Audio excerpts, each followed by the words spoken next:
Engineers mocked the janitor's daughter for years.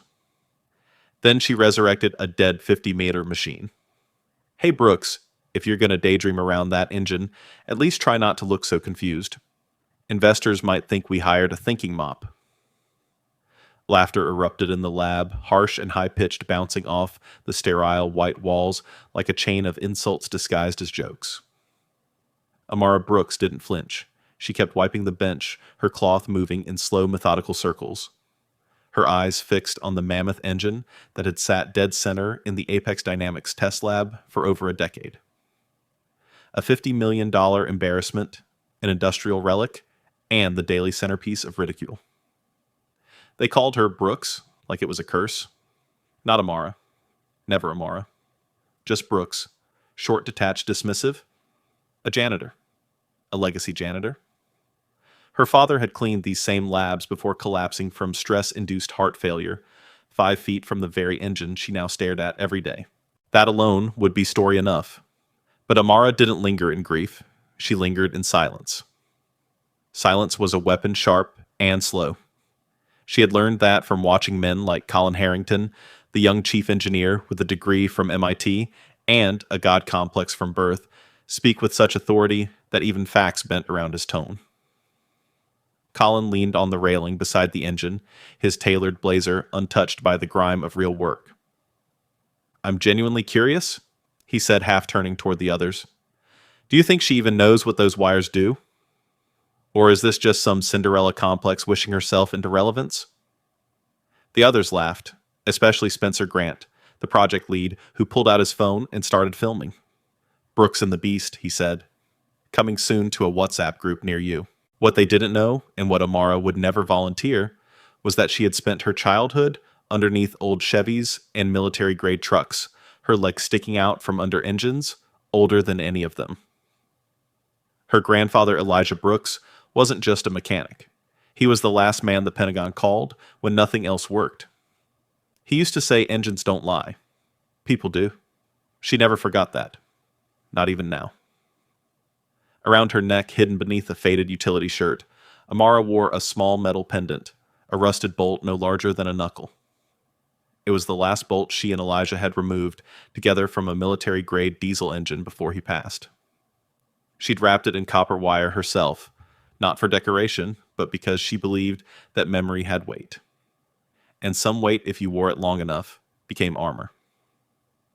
Brooks snapped Madison Blake from HR Heels, clacking across the concrete like accusations. "You're not authorized to be near technical equipment." Someone filed a complaint. Her tone was syrupy, but sharp. "We'll need you to sign an acknowledgement this afternoon." Amara simply nodded. She knew the game. A brown girl in coveralls showing curiosity. Threat detected. That night, in her tiny apartment, filled with salvaged tools and a mattress on the floor, Amara sat cross-legged beside a thick binder. It was a printout of the original technical specs for the Apex Omega X1 engine. She had found it in the printer bin 6 months ago, discarded by someone too arrogant to think paper could be dangerous in the wrong or right hands. With a highlighter and a red pen, she tracked anomalies. She mapped every failed consultant suggestion mentioned in passing conversations. She read between lines that were never meant for her. Outside, the city hummed with electricity and loneliness. But in her mind, she heard turbines. Not just imagined ones, but real engines, the ones she used to help fix at a base in Nevada, where Elijah once taught young Air Force recruits. Engines spoke. Not in words, but in temperature shifts, in minute vibrations, in breathing patterns only a listener could feel. Her fingers brushed the bolt on her necklace. "Where are you hurting?" she whispered, not to herself, but to the Omega X1. She didn't know it yet, but something was already shifting, something subtle, but seismic. The machine that had broken every engineer was waiting, and it wasn't waiting for a man in a suit. "Brooks, could you maybe try cleaning the floor without pretending you're a scientist? This is a lab, not your little garage fantasy." Ethan Jew's voice rang across the room, just loud enough to draw the eyes of the entire team toward Amara. She didn't respond. Her hand moved over the floor buffer like it was any other day, but inside, she was calibrating. not equipment perception. Reactions. Timings. Pressure points. For the past month, the engineers had escalated from casual mockery to open sabotage. Coffee accidentally spilled near her cart every morning. Doors mysteriously locked when she had cleaning assignments. Notes taped to her locker. Keep out of our lab. Your place is the janitor's closet. Spencer Grant had even created a running joke. Let's call it the Brooks buffer zone. Nothing technical allowed within 10 feet of her. It earned him roaring laughs. And silence from HR. But the cruelest part wasn't the jokes. It was the truth she couldn't say out loud, that she understood the Omega X1 better than anyone in that room. She had watched every test cycle, memorized heat maps from discarded reports, overheard enough late-night arguments to piece together the fractured logic behind each failed fix. And now she had her own theory. A risky one.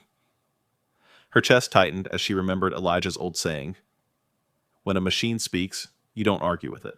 You listen with your hands." That bolt on her necklace vibrated slightly when she walked past the machine yesterday. It wasn't real, of course it was in her head. But, to her, that tremor wasn't imagination. It was memory. So that morning, while the lab emptied out for lunch, Amara crossed a line. She stepped beyond the cleaning zone, stood in front of the Omega X1, and gently reached for its main panel, not to touch, but to observe up close. The diagnostic light blinked in a pattern she'd tracked for weeks, but something was different. Fainter. She leaned in, eyes narrowing, whispering almost unconsciously, "You're not failing. You're misread." A hand clapped loudly behind her. Spencer had returned early. Caught in the act, huh? Planning to steal company secrets with that? Rag. His phone was out again. Smile for the camera. Professor Mop. The investors will love this. The next morning, the video was everywhere, circulating in internal chats, posted on private Reddit threads, by interns even laughed about in the executive lounge. "At least our janitorial staff is curious," joked Madison Blake in a meeting. "Shows initiative, just not the right kind." Amara stayed silent, but not passive. She dug deeper. Nights became obsessive. She built a simulation in her apartment using discarded parts from the recycling bay and a salvaged control panel from an old training module. She ran the same voltage inconsistencies described in the lab's logs. When her reconstructed module burned out, she didn't flinch. That failure confirmed her theory the primary sensor loop wasn't broken. It was ignoring anomalies caused by altitude pressure drift. The Omega X1 wasn't wrong. It was misunderstood. But theories meant nothing without evidence. And evidence required access. That's when Melanie Cruz, a quiet IT assistant of Filipino descent, slid into her corner at the cafeteria. "You're not crazy," she said softly, her tray untouched. "I've been watching the lab logs. Someone's been mislabeling the engine error reports on purpose." She handed Amara a USB stick. "There's a pattern. But you didn't get this from me." Amara stared at her in disbelief. For the first time in 2 years, someone believed her without question. And more importantly, someone was helping her fight back. That night, Amara returned to the engine. Just past midnight, when the security guards were used to her late cleaning shifts, she crouched near the diagnostics panel, pulling out a small flash drive designed to intercept real-time sensor feedback. Her hands trembled. If caught, she could be fired, or worse, accused of sabotage. But she moved forward anyway. Because sometimes you didn't need permission to tell the truth. You just needed proof. The screen flickered. Then something happened that hadn't occurred in a decade. The engine blinked. Once. A single faint pulse. Amara's breath caught. Not because it worked, but because for the first time it had answered her. And in that instant she knew something else. It wasn't just broken, it was waiting. "You think you're clever, huh? Let's see if the janitor knows what a piston looks like." Colin Harrington's voice cut through the lab like a whip full of arrogant amusement. He pointed at the Omega X1 with the flair of a game show host. Around him, a crowd was forming. Engineers, analysts, interns, all eager to witness the next chapter of what had become Apex's cruelest office entertainment, humiliating Amara Brooks. Amara stood still. Her mop rested against the wall. Her hands were steady, her eyes locked, not on the engineers, but on the machine. The bolt on her necklace was warm as if charged with tension. This was not a surprise. It was a culmination. I'll make it interesting, Spencer Grant chimed in. $50 says she can't identify more than 2 components. I'm generous. She gets 3 guesses. More laughter followed like clockwork. You're on? Ethan added, pulling out his wallet. 100, she confuses a valve with a coffee filter. Amara stepped forward. The air shifted. She didn't shout. She didn't blink. 6-cylinder inline pistons, dual intake valves. Electronic fuel injection system, faulty pressure sensor, on line 3.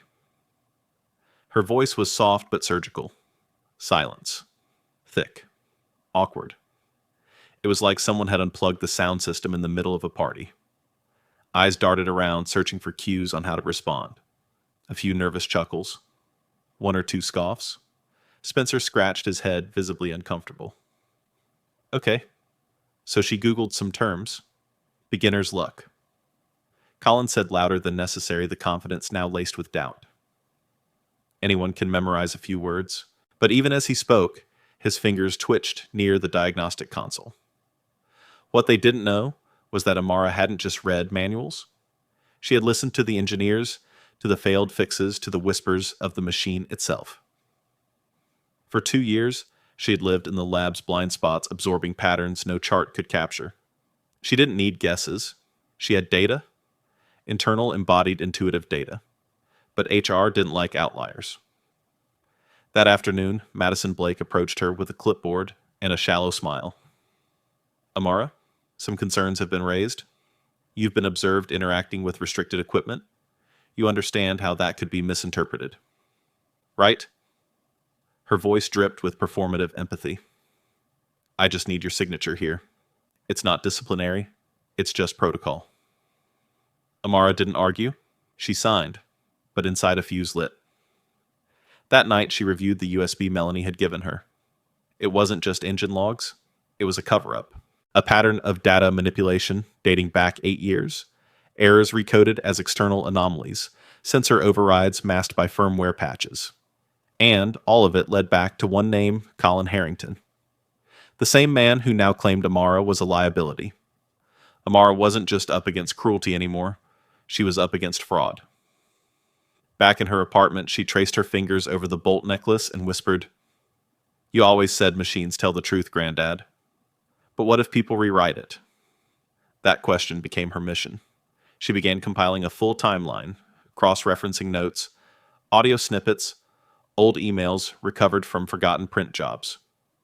Her wall filled with sticky notes and string lines like something out of an investigative documentary. She knew she needed one thing now: validation. Not from the engineers, but from someone who remembered Elijah Brooks. That's when she found the name in an old employee logbook. From the 1980s, Dr. Lorraine Jacobs, a retired aerospace engineer, former student of Elijah, occasionally visited Apex as an external consultant. She was due for an internal systems review in 2 weeks. Amara circled the date, because she wasn't just going to diagnose the Omega X1 anymore. She was going to make it speak. Okay, Brooks. Since you're such an expert, how about this: solve the engine mystery or leave the lab? For good. Colin Harrington's tone was mocking, but his eyes betrayed tension. The kind of fear that comes when the joke starts turning real. Around them, a semicircle of engineers, assistants, and even 2 executives had formed. Someone had made popcorn. This wasn't a test. It was an ambush disguised as entertainment. But Amara didn't flinch. She looked up from her cart, slowly pulling off her gloves. You want to bet? She asked calmly. Let's make it worth something. A murmur rippled through the room. Spencer Grant grinned. Ooh, the janitor's growing a spine. All right, here's the deal. If you're right about the Omega X1, we each give you $100. If you're wrong, you never set foot in this lab again. You scrub bathrooms, period. Amara met his eyes, steady and unblinking. Deal. A few engineers laughed. Others whispered nervously. Deep down, they were unsure now. Because despite everything, the teasing, the mocking, The status Amara had done something none of them had she made the engine react. The moment spread like wildfire. By 2 p.m., half the department had squeezed into the lab. Madison Blake stood by the door with a notepad, pretending it was all just a compliance formality. But Amara noticed the head of systems diagnostics in the back arms folded, watching intently. The stakes were real. As Amara approached the Omega X1, she felt the bolt around her neck brush against her collarbone. She closed her eyes briefly. "You ready, Granddad?" she whispered under her breath. She touched the side panel gently, almost reverently. Then she spoke. "The first failure," she began, "is invisible to the sensors. The secondary cooling loop is clogged, likely with hardened lubricant that never flushed out properly during the last retrofit. It overheats internally, but the system doesn't report it because the diagnostics only track the primary loop." Gasps. She moved swiftly, walking to the rear housing. "Second failure, this valve. It's calibrated for sea level pressure, but we're 600 meters above that. The readings are skewed. The engine thinks it's failing. It's not. It's being misread." Silence. Amara turned toward the control console and pointed at a blinking light. "Third issue, the monitoring software. You installed a new system last year, but you didn't update the firmware protocols to match the Omega X1's original architecture. So every time the engine signals something outside modern parameters, the system flags it as a fatal error." Spencer Grant chuckled nervously. "That's impossible. We checked those systems dozens of times." "You checked using updated manuals?" Amara said, not unkindly. "My grandfather always said, manuals teach you general truths. Engines reveal their own truths if you listen." Just then, a calm but commanding voice echoed from the doorway. "Who taught you to speak like that?" Everyone turned. Dr. Lorraine Jacobs had arrived earlier than expected. She stepped forward, silver-haired, steady-eyed, leaning slightly on a cane, but carrying the presence of someone who had taught half the aerospace industry how to think. Amara straightened. "Elijah Brooks, ma'am. My grandfather." Lorraine paused, her expression shifting. "Elijah? As in the Elijah Brooks, yes, ma'am." The old engineer smiled softly. He once diagnosed a fighter jet failure with just a wrench and a notebook. "I've never forgotten that day." Colin's face had drained of color. Dr. Jacobs looked around the room. "Let her try. I'll monitor the data." Colin stepped forward, still trying to assert control. "This is highly irregular." No, Lorraine interrupted, her tone icy. "What's irregular is that a department with a multi-million-dollar budget hasn't fixed this machine in 10 years. If this young woman sees something you don't, maybe it's because she sees what you refuse to." Amara nodded gratefully and turned to the console. Her hands moved across the controls with a familiarity that made several engineers visibly uncomfortable. She adjusted the sensor parameters, bypassed a faulty loop, realigned the valve's input code. Lorraine called out from the diagnostic screen. "Temperatures dropping. Pressure normalizing. Output stable." No one spoke. Spencer took a slow step back. Then Amara pressed the ignition. The Omega X1 roared to life. Not a sputter. Not a warning light. A steady, deep hum like the machine was breathing for the first time in a decade. And just like that, the air shifted again. But this time, it wasn't tension. It was reverence. She made it run. The words escaped Colin's mouth, barely above a whisper, but the disbelief in his voice echoed louder than the roaring engine itself. Every screen in the room was blinking green. Stable pressure. Normalized output. Zero error flags. The Omega X1 wasn't just alive. It was perfect. Dr. Lorraine Jacobs stepped back from the diagnostics monitor, her expression a mix of awe and quiet fury. "For 10 years, you've treated this engine like a corpse. And today, a janitor brought it back to life in 20 minutes. Her eyes scanned the room. "You should all be embarrassed." No one dared to speak. Amara stood quietly near the panel, her fingers still hovering over the ignition switch. The bolt on her necklace felt heavier than usual, as if it had absorbed the weight of every humiliation, every dismissal, every time someone looked at her and saw less. But not today. Today it shone like a badge. Madison Blake fumbled with her clipboard, trying to regain some sense of authority. We'll, uh, open an internal review. This incident will be... No, Dr. Jacobs cut in sharply. This isn't an incident. This is a reckoning. She turned to Amara. You have a voice, Miss Brooks? You've earned it? What do you want to say? Amara looked around at the engineers who had once laughed, mock dismissed her.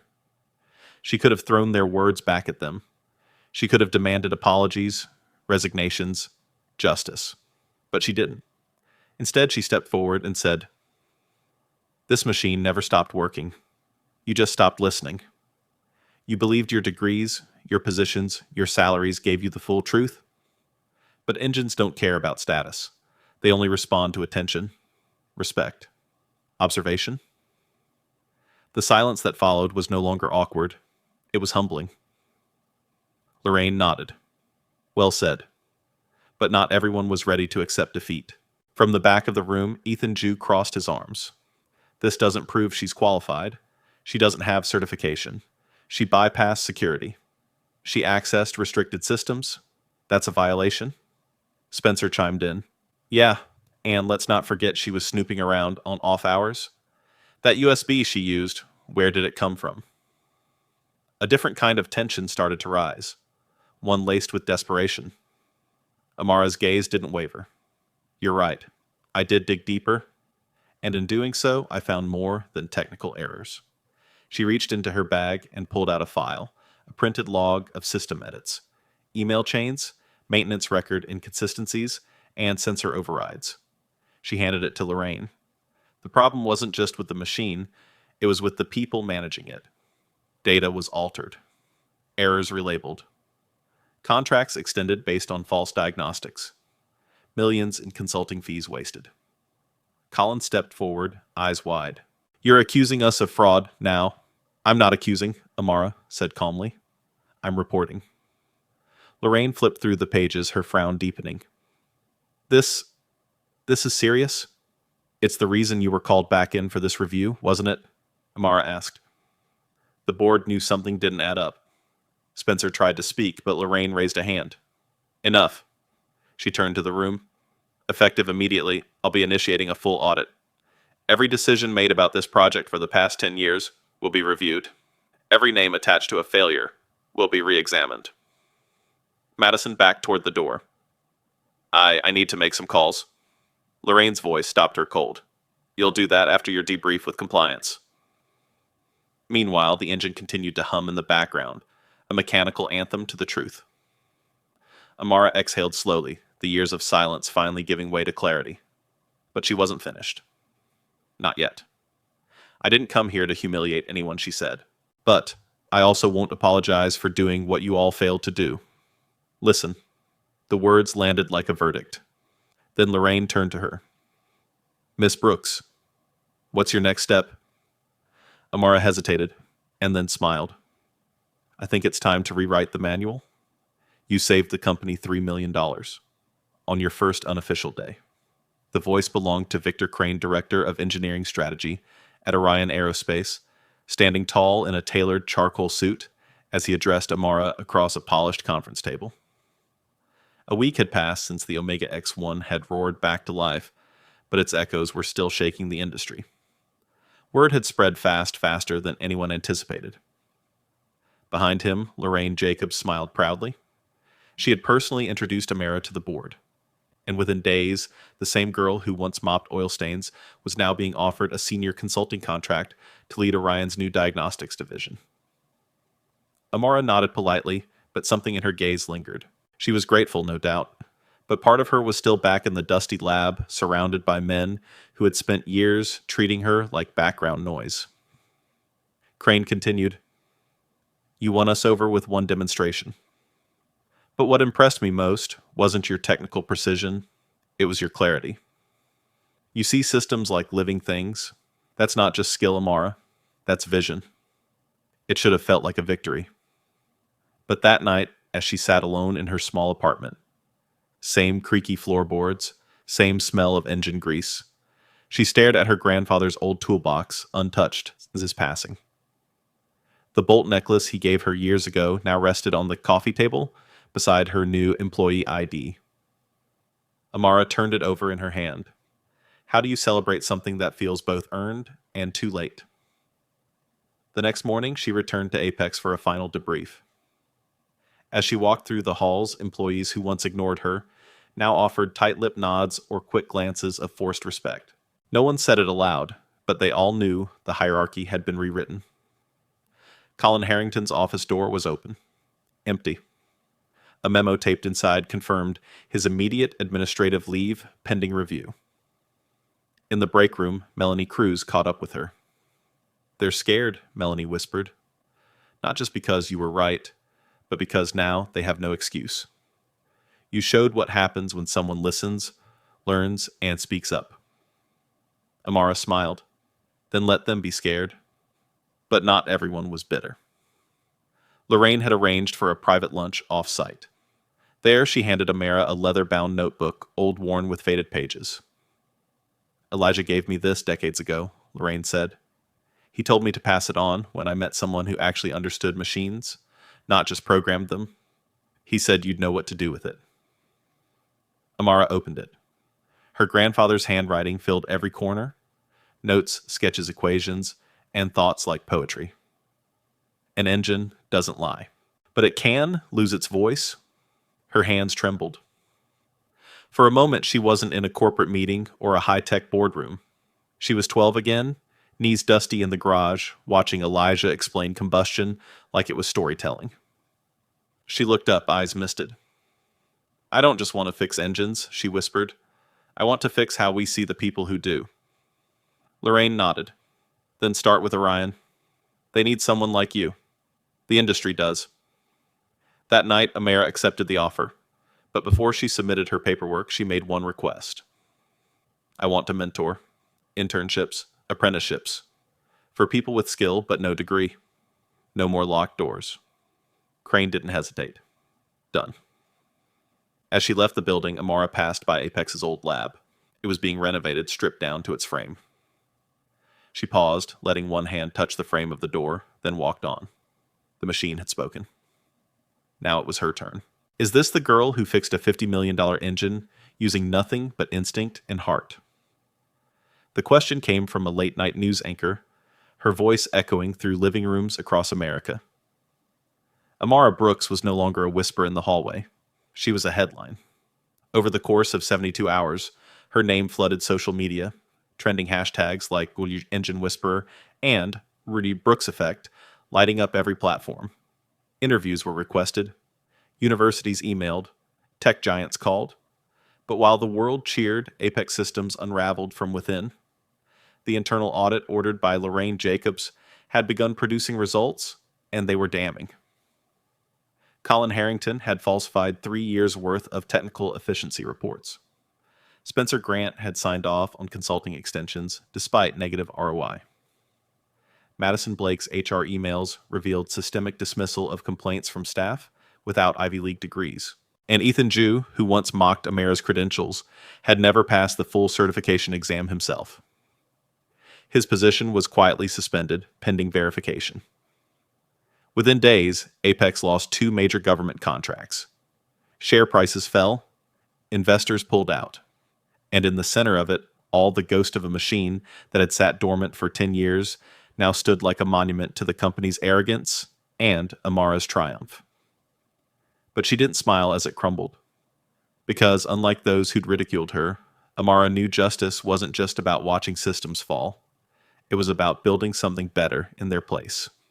At Orion, her first initiative launched under the name Project Bolt, a reference to the necklace she still wore every day.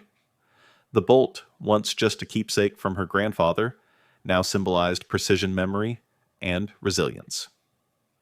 It became the logo for her diagnostic mentorship program. The twist? She didn't just train engineers. She trained listeners. Young people from underfunded schools, veterans with mechanical instincts, but no formal degree. Women who'd been told tech wasn't their thing. She brought them in, sat them around machines, and asked, "What do you feel when this starts up?" It wasn't science as the industry knew it, but it worked. One of her interns caught a flaw in a prototype drone engine that saved Orion $7.5 million in redesigns. Another proposed a friction reduction technique based on an idea her grandfather had scribbled in the old notebook. By the end of the quarter, Orion's innovation pipeline had tripled. Meanwhile, a camera crew from a major documentary outlet followed Amara for a feature titled From Mop to Mechanic, the story of Amara Brooks. They captured her visiting her grandfather's old garage, now transformed into a community workshop. She taught classes every Saturday, hands-on, no textbooks, just machines and patience. An engine, she told one student, is like a person with trauma. If you rush to fix what's loud, you'll miss what's broken. But the biggest surprise came when a familiar name appeared on her intern applications, Madison Blake. She almost deleted it. But something stopped her. Instead, she invited Madison in for a conversation.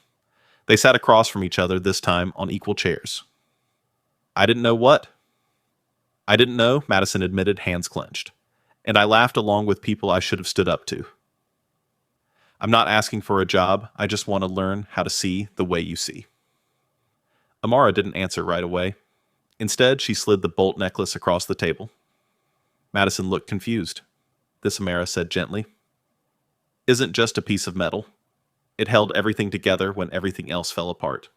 If you're willing to learn what it means, you can join the next cohort. Madison nodded, eyes misted. Later that night, Amara stood outside the Orion building watching the city lights flicker. She thought of Elijah, of the lab, of the laughter that once made her doubt her worth. Now, those same voices had gone silent, but a new one had risen. Her own. And just as she turned to leave, Lorraine texted, "Call me." A certain university wants you to give the keynote at their engineering symposium. Also, someone wants to meet you. You're the reason I almost quit engineering. The voice was low gravelly and came from behind her as Amara stood backstage moments before delivering the keynote at Stanford's Future of Engineering Symposium. She turned slowly and saw him, Colin Harrington. The once proud senior engineer now looked smaller, dressed in a thrift store blazer, eyes shaded with guilt, and something else, humility. Amara didn't flinch. Colin cleared his throat. I'm not here to ask forgiveness. I just needed to say, I was wrong. About everything. About you. About what makes someone valuable. There was a pause. Then she answered, quiet but firm. Respect isn't given because someone admits they were wrong. It's earned by what they choose to do next. He nodded slowly, like a man finally understanding a lesson too long ignored. I work in a community garage now, teaching kids. Most of them look like you did when you were mopping the floor. You gave me a wake-up call. I'm trying to pass it on. Amara watched him walk away, not with resentment, but with a bittersweet acceptance. Some ghosts weren't meant to haunt, they were meant to transform. When she stepped on stage minutes later, the crowd fell into complete silence. Hundreds of young engineers, professors, tech leaders, and, in the front row, Lorraine Jacobs, her former mentor. And beside her a surprise. A gray-haired man with weathered hands, Thomas Reed. He offered a proud nod. Amara took a deep breath. I was told once that engines don't lie, but people do. People lie when they say you don't belong. When they laugh because you learn differently. When they act like your skin or silence is proof of ignorance. But machines respond to one thing: attention. She lifted her necklace, the bolt gleaming under the stage lights. This, she continued, isn't a symbol of rage or revenge. It's a reminder that even the smallest piece, when understood and placed right, can hold everything together. The audience leaned in. So today I ask you not to become better engineers, but better listeners, better humans. Because what we build doesn't matter, unless it also builds us back. A standing ovation rose like a wave. Later that evening, Amara visited Elijah's grave. The sunset painted the sky in amber and violet. She knelt down, placed the bolt necklace on the stone, and whispered, "We did it." Back at Orion, the mentorship program had grown into a nationwide movement. Project Bolt had trained over 300 engineers, many from underrepresented backgrounds. Companies began to shift their hiring models, focusing not just on resumes, but on practical intuition, character, and passion. Meanwhile, Amara refused interviews with celebrity talk shows, but made guest appearances in schools and community centers, often with a wrench in hand and grease on her sleeve. The world had changed, but she stayed grounded. One afternoon, as she finished up a lecture, a shy girl named Kiara approached her. "My brother says I can't be an engineer," Kiara said, eyes wide with hesitation. Amara smiled, knelt down, and handed her a tiny chrome bolt. "Tell your brother that engines listen to you, not him." And just like that, the legacy began again. One whisper, one wrench, one student at a time. Because Amara Brooks hadn't just fixed an engine, she had tuned an entire generation to believe again.